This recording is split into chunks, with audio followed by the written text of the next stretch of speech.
Hello friends, welcome again to the fourth installment of functional group.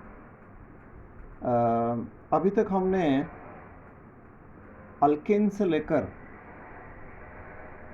Aldehydes, ketones and carboxylic acid तक functional groups cover up किए हैं, लगभग 16 something 14 15 16. Okay, अभी तक हमारा हो गया है alkane, alkenes, alkynes, alkyl halides, alcohols, phenols, then ethers, nitroalkanes, cyanides, isocyanides, right? Amines, जिसमें प्राइमरी सेकेंडरी टर्शरी भी हो गया है. एंड पिछले वीडियो में aldehydes, ketones and carboxylic acid detail में. तो अभी हम जो इस वीडियो में देखने वाले हैं फंक्शनल ग्रुप, वो इसके आगे के हैं, especially the derivatives of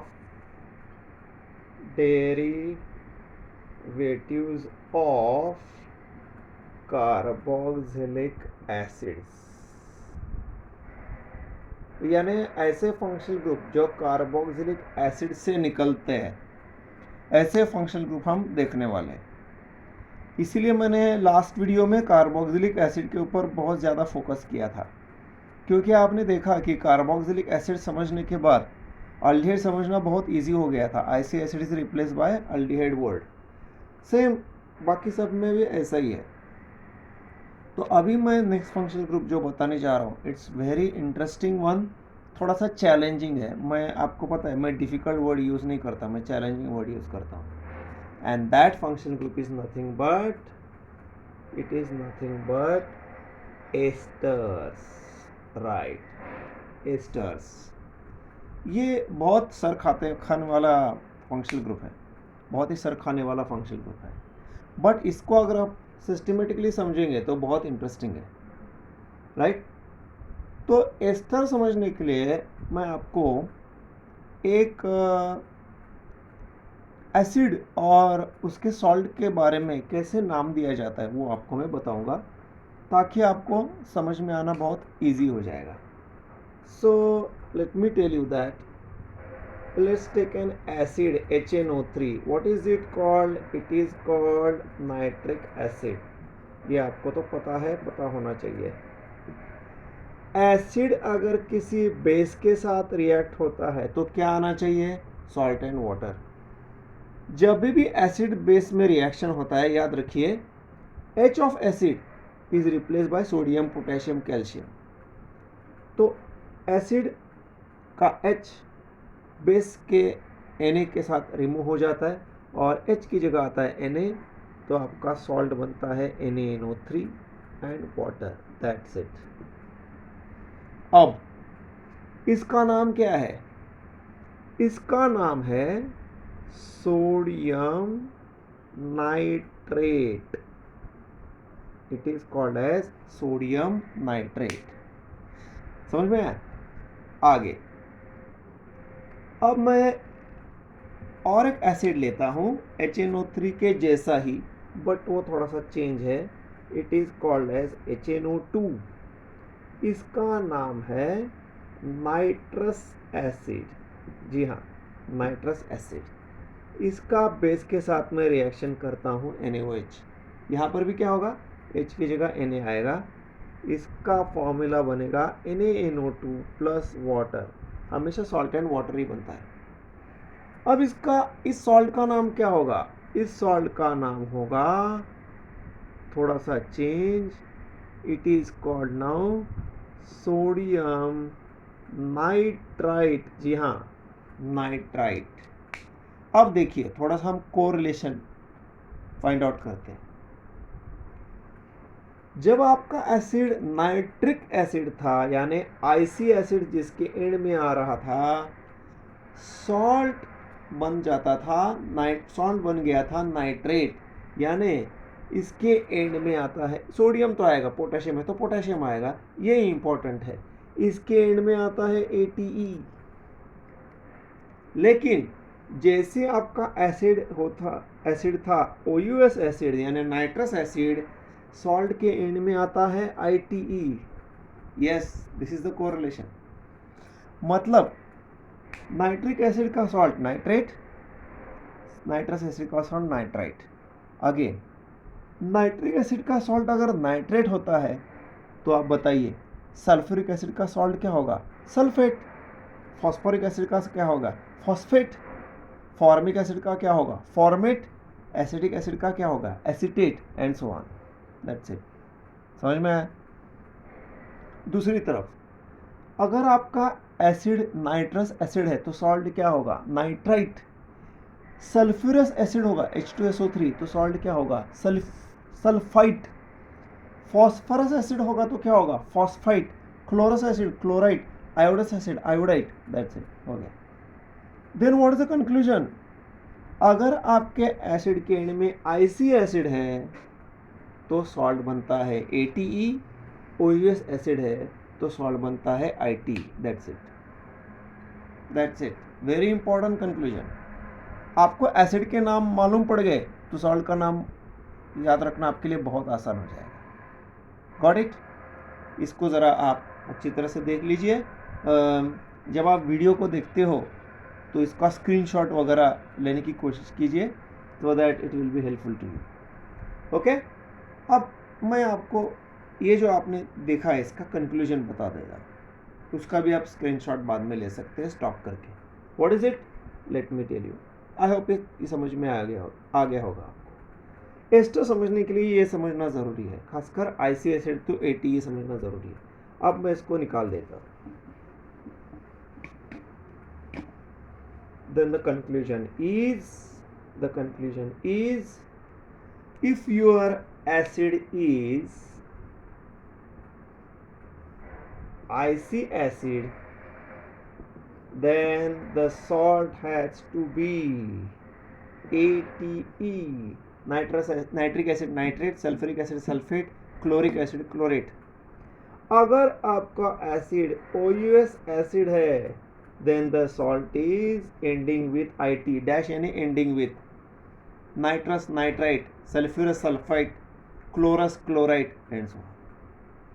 screenshot ले लेना, बहुत इंपॉर्टेंट है। ओके, बट प्रैक्टिस करना बाद में। Okay, so this is very important. IC acid is ATE ending with ATE and OUS acid is IT। समझ में आया? ओके, अब हम ये यूज करेंगे एस्टर के लिए। तो मैं आपको सिस्टमेटिकली बताता हूं कि एस्टर का नाम कैसे दिया जाता है। वेरी इंपॉर्टेंट वर्ड, क्वेश्चन ही लिखते हैं भाई। चलो, how to name esters, how to name esters. Answer is, एक एग्जांपल में लेता हूं एस्टर का, एक एग्जांपल में लेता हूं। Example of ester is CH3 COO C2H5। ये एस्टर आता है। वापस मैं आपको वो टेबल के फॉर्म में बताने ही वाला हूँ, बट आप कोई भी एग्जांपल ले सकते हैं। ये नॉर्मली बहुत बार आने वाला एस्टर है, इसलिए मैंने एग्जांपल लिया। आगे कैसे समझेंगे भाई इसको? Very simple. Ester has 2 parts। Ester has 2 parts. What are they? First part is, कोई भी आप फर्स्ट ले लो, कोई भी सेकंड ले लो। One part is the salt of acid. It is the salt of acid. And another part is alkyl group. Alkyl group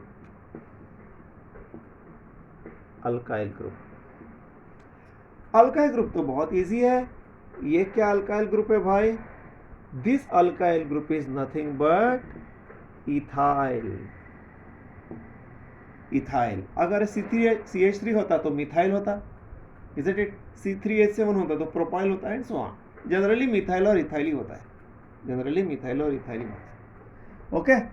ओ, ये अभी आपको देखना है। दूसरा पार्ट हो गया तो आपका एस्टर का नाम हो गया। How to find out the name of the salt of acid? Okay, how to find out the name of the salt of the acid? What is the acid? Here, what is the acid? Acid is CH3COO. यानी कौन सा acid है? Here acid is CH3CO OH वाला acid है ना, तो that is which acid? It is nothing but acetic acid. Okay, it is nothing but acidic acid. इसीलिए आपको एसिड समझना बहुत ज़रूरी है. आपको पता है CH3COOH एसिडिक एसिड है. If the acid is acidic acid, therefore the salt of acetic acid, क्या हो गया भाई? एसिडिक एसिड का सॉल्ट का नाम आपको अभी अभी मैंने समझाया, क्या है? Acetic acid. Therefore, the salt of acidic acid, what is it? You know, it is nothing but acetate. कैसे? Very simple. IC acid is replaced by AT. That's it. अगर ये फॉर्मिक एसिड HCOO होता तो इसका नाम होता formic acid और उसका सॉल्ट होता फॉर्मेट. प्रोपियोनिक एसिड होता तो इसका नाम होता प्रोपियोनेट. ब्यूटेरिक एसिड होता ब्यूटेरेट. बस फिनिश. Salicylic acid salicylate. बस. अब आपको दो पार्ट मिल गए. एक मिल गया आपका इथाइल पार्ट और दूसरा मिल गया आपका acetate part. Therefore the name of the salt, the name of ester is, name of the ester is nothing but, बस इथाइल हमेशा पहले ही आएगा. आप इज़न्ट इट, अल्काइल ग्रुप हमेशा पहले ही आता है, तो इसका नाम हो जाता है इथाइल एसिटेट. बस. एसिटेट इथाइल नहीं बोल सकते ना, इसलिए इथाइल एसिटेट. बस फिनिश. इस तरह से नाम दिया जाता है एस्टर का. Very simple, isn't it? Okay, once again I will explain how to name esters. Example CH3CO, C2H5. इसमें दो पार्ट्स होते हैं, टू पार्ट्स. चलो मैं यहाँ लिख देता हूँ. It has two parts. कौन सा पहला कौन सा बाद में, दैट इज इमटेरियल. दो पार्ट्स है, समझना जरूरी है. बस दो पार्ट्स है, फर्स्ट एंड सेकंड. एक पार्ट जो होता है वो होता है अल्काइल ग्रुप. C2H5 है, इसीलिए अल्काइल ग्रुप क्या है? इथाइल. Very simple. यहाँ आपको थोड़ा सा वर्कआउट करना पड़ेगा. दूसरा पार्ट होता है salt of acid. Isn't it? Salt है ना, क्योंकि H तो गायब हो गया. H गायब हो गया तो वो क्या हो गया? सॉल्ट हो गया. आपने अभी भी देखा HNO3 में से H गायब हो गया तो उसकी जगह Na आ गया, तो वो नाइट्रिक एसिड का सॉल्ट बन गया. HNO2 में H गायब हो गया, उसकी जगह Na आ गया, तो नाइट्रस एसिड का सॉल्ट बन गया. ओके, तो एसिड में जब H गायब होकर उसकी जगह कुछ भी आ जाता है तो वो सॉल्ट हो जाता है. वो सोडियम आता है, पोटेशियम आता है, ये ऑर्गेनिक एसिड इसकी जगह यहाँ अल्काइल ग्रुप आता है. बस बहुत ही सिंपल सी बात है. तो लेकिन पहले हमको सॉल्ट ऑफ द एसिड में एसिड कौन सा है वो फाइंड आउट करना है. CH3CO यानी कौन सा एसिड होता है? Acidic acid. आपने एसिड केस में देखा है. अगर आपका एसिड एसिडिक एसिड है तो उसका सॉल्ट आपको कन्वर्ट करने आ गया. कैसे? IC acid is replace by AT. Is it? IC acid is replace by AT. तो एसिडिक एसिड का सॉल्ट हो गया एसिटेट. हो गया दो पार्ट, एक मिल गया इथाइल, दूसरा मिल गया एसिटेट. दोनों को कंबाइन करना है, बस nothing. Therefore the name of the ester is ethyl acetate. I hope it's clear to you. Don't worry, I will take some more examples. इसका स्क्रीनशॉट ले लीजिए, it will be easier for you. चलो हम कुछ और ester के नाम और 3 एग्जांपल करते हैं. No problem at all. एक पूरा इसको ख़त्म कर देते हैं इसको. ओके, सो अभी ये सब स्टेप्स की आपको ज़रूरत नहीं. Directly we can go to the answer. चलो निकाल देते हैं. अब मैं एक दूसरा एस्टर लेता हूँ. Next example I will take it as example is COO C2H5. Again, let me tell you that these are all common names. These are all common names. Okay, let's go step by step. कैसे नाम देना है? इसका नाम क्या हो गया भाई? इथाइल. ये क्या हो गया? HCO यानी कौन सा एसिड है? Formic, isn't it? Formic acid. Sorry, it is formic acid. Therefore, the salt of formic acid क्या हो गया भाई? It is nothing but formate. कैसे? Very simple. IC acid is replaced by ATE. Finish. Combine कर दो. Therefore, the name of the salt, the name of ester is what? पहला हमेशा alkyl आएगा, ethyl, and that's why it is called as ethyl formate. इतना simple है. Ethyl, formic acid का salt, format, combine कर दो, इथाइल फॉर्मेट. सी, हमेशा चीज़ें डिफिकल्ट होना ज़रूरी नहीं, सिंपल भी होती है. Very simple. आपको लगा अरे बाप रे इतना जल्दी का आंसर कैसे आया भाई?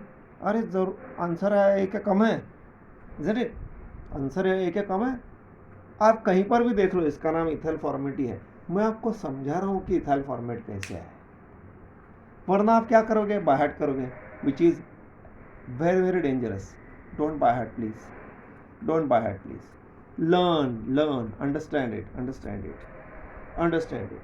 मैं चाहता हूँ कि आप किसी भी एस्टर का नाम बता सको बिना बाय हार्ट किए. ये स्टेप्स फॉलो करोगे, किसी भी एस्टर का नाम जानना आपको आसान हो जाएगा. चलो और दो एग्जाम्पल लेते हैं, और दो एग्जांपल लेते हैं. इट इज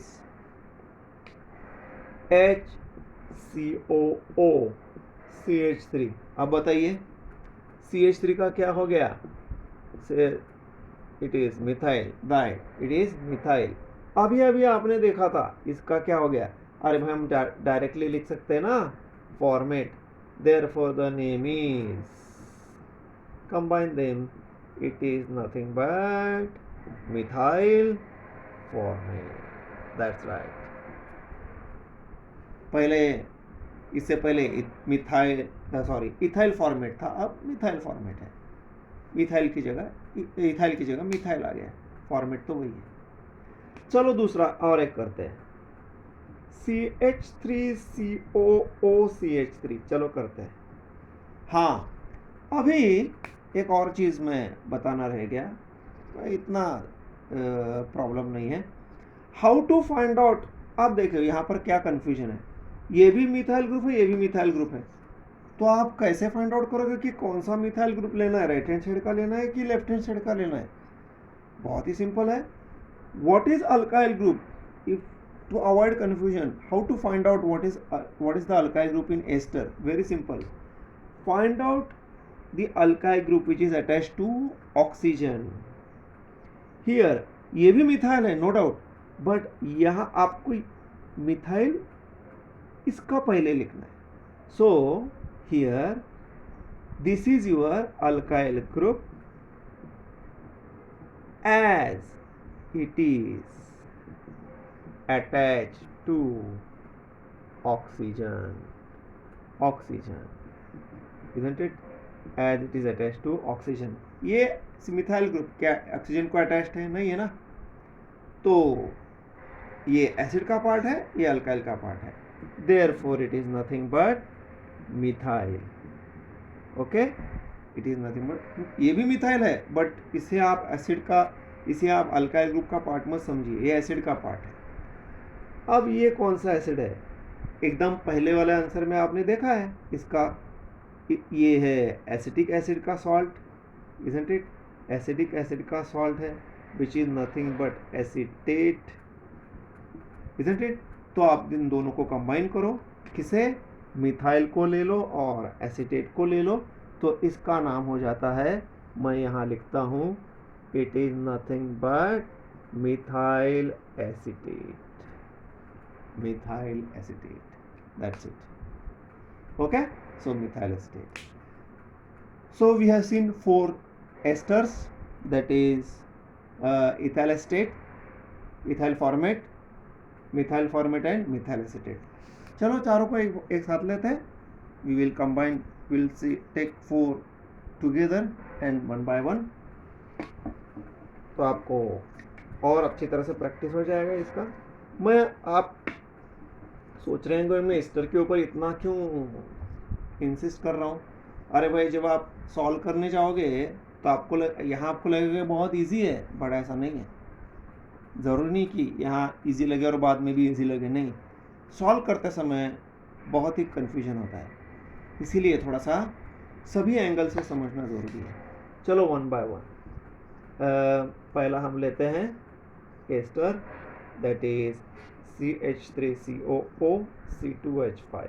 हाँ चलो, यहाँ दो अल्काइल ग्रुप है, तो कौन सा अल्काइल ग्रुप आपको कौन सी, एस्टर में अल्काइल और सॉल्ट ऐसा नाम आता है, अल्काइल और सॉल्ट। इन जनरल आप बोल सकते हैं अल्काइल कार्बोक्सिलेट। एस्टर को in general, ester is the class of organic compound और उसका नाम अल्काइल कार्बोक्सिलेट ऐसा लिखा जाता है। Methyl acetate, ethyl acetate, methyl formate, ethyl formate, propionate, butyrate भी हो सकता है, बट ब्यूटेरेट वैलिडेट आपको अभी नहीं आएगा। आप फिलहाल एसीटेट और फॉर्मेट तक ही अपने आप को लिमिटेड रखो। तो इन जनरल मैंने लिख दिया अल्काइल कार्बोक्सिलेट। तो अल्काइल ग्रुप कहाँ आया भाई? मिथाइल की इथाइल है, बताइए। इथाइल है भाई, क्यों? Because it is attached to oxygen, attached to oxygen, therefore it is the alkyl group, which is nothing but ethyl. Other part automatically becomes the salt of acid, that is acetic acid. फिर से एक बार समझा रहा हूँ, it is acetate, therefore combined together it is called as ethyl acetate. Okay, मैं यहाँ पर ये वापस एग्जांपल मैंने इसीलिए लिया ताकि आपको ये समझा सकूं कि अल्काइल ग्रुप कैसे फाइंड आउट करना है। Very simple, attach to, it should be attach to oxygen. Oxygen को जो अटैच्ड है वो अल्काइल ग्रुप है। ऑब्वियसली यहाँ पर अल्काइल ग्रुप मिथाइल नहीं हुआ, इथाइल हुआ, तो वो पहले आएगा। ओके, बाकी बचा जो पार्ट है वो एसिड का सॉल्ट है, और इस तरह से इसका नाम आ गया एसीटेट। तो कंबाइन होकर इसका नाम हो गया इथाइल एसीटेट। मैं ऐसा क्यों कह रहा हूँ? क्योंकि ये अगर आपको मालूम नहीं है तो आप पता है आप क्या बोलोगे? मैंने इसका फॉर्मूला लिख दिया CH3COO C2H5। आपको कुछ भी मालूम नहीं है, अभी ऐसा प्रॉब्लम नहीं है, आपको अभी मालूम पड़ गया है। एक जिससे ऐसा मैं नहीं चाहता कि किसी स्टूडेंट को मालूम ना हो, बट चलो फर्स्ट टाइम अगर आप देख रहे हो तो आपके दिमाग में क्या आएगा? ऐसा फॉर्मूला लिखने के बाद आपको कोई पूछेगा चलो भाई इसका नाम बताओ, आपको कुछ भी नहीं बताएगा कि इसका टाइप क्या है, कौन से क्लास में आता है, नथिंग। ये फॉर्मूला दिया और नाम बताने के लिए आपको कहा गया। आप पता है पहले क्या करोगे? मिथाइल इथाइल, ख़त्म, आगे जाने का ज़रूरत नहीं। आगे कुछ भी, कोई भी एक्सप्लेनेशन टोटली रॉन्ग, क्योंकि आपका डायरेक्शन ही गलत है, टोटली रॉन्ग। अल्काइल एस्टर में अल्काइल ग्रुप एक ही आता है, इथाइल मिथाइल ऐसा नहीं आता है। Please remember it. ये गड़बड़ करते हैं स्टूडेंट्स, ये गड़बड़ करते हैं, इसीलिए ये डिटेल में समझा। तो remember, ethyl methyl di methyl ऐसा कभी मत बोलना एस्टर में भाई। एस्टर में एक ही अल्काइल ग्रुप लेना, और वो कैसे पहचानना है? Very simple, attach to oxygen. Ethyl, दूसरा पार्ट एसिड का सॉल्ट। आपको बताया कि सॉल्ट का नाम कैसे दिया जाता है, ऐसी एसिड ही होता है, OUS एसिड तो नहीं होता। आपके लिए और भी इजी है, ऐसी acid AT, that is your acetate format हो गया। Ethyl format, methyl formate, ethyl acetate, methyl acetate, बस 4 कर लो, बहुत हो गया। आगे देखा जाएगा जब आपका कॉम्प्लिकेटेड एस्टर वगैरह आएगा तो बहुत ईजी है। ओके, समझ में नहीं आया आपको तो एक बार फिर से इसे देख लो, from start, you will understand it. Step by step देख लो। Okay, then the name of this ester is, so I will write it down as, it is nothing but, I will write it down as, अभी मैं steps नहीं लिखूंगा, आपको पता है, it is ethyl acetate. Then next CH3COO CH3, बताइए कौन सा अल्काइल ग्रुप, ये भी मिथाइल है बट इसे मत लीजिए, इथे methyl, why, because it attach to oxygen. What is this part, यहाँ एस्टर एसिटेट है तो यहाँ भी एसिटेट ही होगा ये पार्ट, तो इसका नाम हो गया methyl acetate. Third HCOO C2H5, क्या हो गया, अल्काइल ग्रुप यहाँ तो एक ही है, H तो नहीं हो सकता अल्काइल ग्रुप, तो अब आपका काम और भी इजी हो गया, इथाइल. बट अभी क्या हो गया, CH3CO था तो एसिटेट था, HCO है तो क्या है, फॉर्मिक एसिड है ना, तो इसका नाम हो जाता है फॉर्मेट. लास्टली ऐसे एस्टर्स तो n नंबर ऑफ एस्टर्स है, बट आपके लिए मैं 4 पेश कर रहा हूँ, more than enough for you. आप समझ लीजिए टाइप कैसे देना है, टेम्पलेट समझ लीजिए, बाय हार्ट मत कीजिए. तो ऑब्वियसली इसका नाम हो गया, अल्काइल ग्रुप है methyl methyl, and this is your formic acid और उसका salt formate, that's it. So you have come to know now the name of 4 esters. ये बहुत ज़्यादा बार आता है, ये बहुत बार आता है, इसीलिए इसको मैंने पहले लिया ताकि आपको समझ में आने में आसानी हो जाए, right. So this how we have to name esters. I hope it's very clear to you. चलो एक बार वो कॉलम बना देते हैं ताकि आपको अच्छी तरह से समझ में आए. हाँ, कैसे नाम दिया जाता भाई, विच 17th फंक्शनल ग्रुप एस्टर्स. इसका फॉर्मूला क्या होता है, इसका फॉर्मूला होता है COOR, सॉरी COOR. इसका क्या बोलते हैं इसको, द व्हाट इज से formula of the functional group COOR. Formula में आप देखते होंगे हमेशा पहले डैश आता है. Then what is the general representation, it is RCOOR.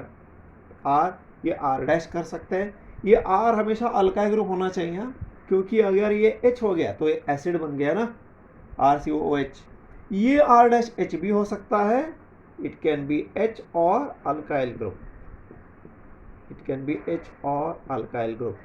So that's why example is CH3 COO C2H5. अभी हमने इसका पूरा पोस्टमार्टम किया है तो इसका नाम हो जाता है ethyl acetate. That's it. This is how the esters are named. These are the esters are named. Okay? So this is the. I hope it's clear to you. So that you can you should have no problem in naming the esters in future. Ester के लिए पूरा video 30 minutes, no problem, कोई problem नहीं. Ester बहुत ज़रूरी है, asters को समझना बहुत ज़रूरी है, क्योंकि एस्टर्स कहाँ कहाँ आते पता है.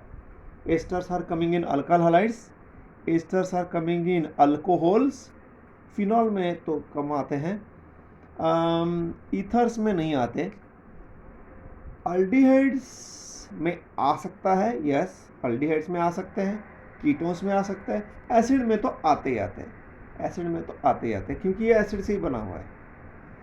कैसा पता है, एसिड टू एस्टर कन्वर्जन करना पड़ता है आपको, या एस्टर टू एसिड कन्वर्जन करना पड़ता है.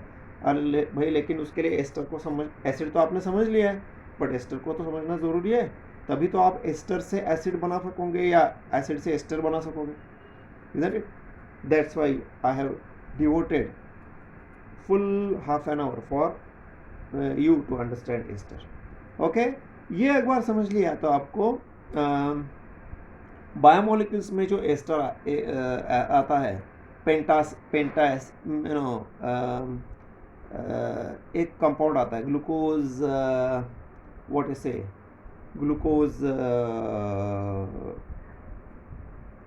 ग्लूकोज का एक डेरिवेटिव आता है. ओके, तो वहाँ पर ग्लूकोज पेंटा एसीटेट नाम का, तो वहाँ पर आपको समझना बहुत आसान हो जाएगा। ग्लूकोज का रिएक्शन एसिटिक अनहाइड के साथ आने के बाद ग्लूकोज पेंटा एसीटेट आता है, वापस वो भी एक एस्टर ही है, इसलिए आपको एस्टर समझना ज़रूरी है। ये और भी एक जगह आता है, you know it is polymers, तो वहाँ तो बहुत सारे एस्टर्स हैं, इसलिए एस्टर को समझना ज़रूरी है। You understand what I am saying? So I hope it is clear to you. Video को फिर से एक बार देख लीजिए, आपको बहुत अच्छी तरह से समझ में आएगा। Okay, thank you very much. See, we will see again in the next video of next derivative of organic acid, that is carboxylic acid. Thank you very much, guys.